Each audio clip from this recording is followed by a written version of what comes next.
I'm Todd Muslow, CPA of Shreveport. Look, when I started at KPMG in 1997, I was 20-something years old walking into companies where the people I was asking questions of had been doing the work longer than I'd been alive. And you learn something fast in that situation. You are not there because you know more than they do. You're there because somebody has to ask how they know what they know. Here's what I mean. You'd sit down with a schedule, and the number would be right there. Clean. Somebody typed it in. And my job wasn't to check the arithmetic. My job was to find out where the number came from before it was a number. So you'd ask. And roughly half the time you'd get a good answer. Here's the invoice, here's the report, here's the contract. That's a real number. The other half you'd get a pause. And then something like, well, that's what we've always used. Or, Jim calculated that. And Jim retired in 2003. That's not fraud.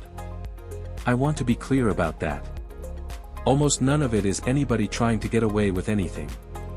It's just that somebody built a number one time, and it worked, and it got carried forward, and eventually nobody remembers why it is what it is.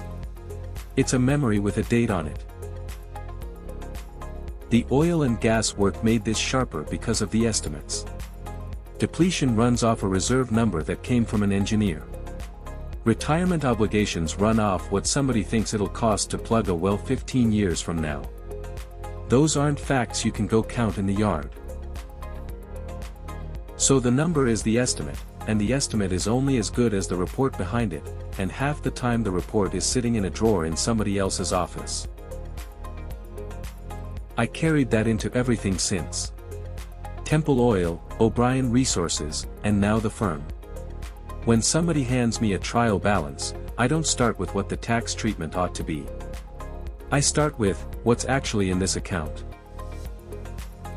And honestly, that's usually where the problem is.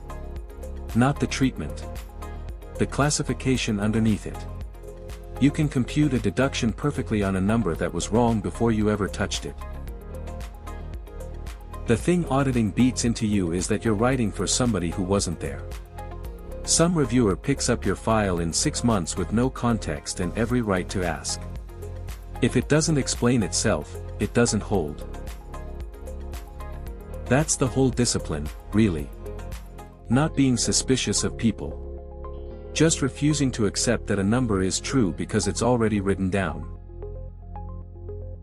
I'm Todd Muslow, CPA of Shreveport, and if you can't say where a number came from, you don't have a number yet. You have a placeholder.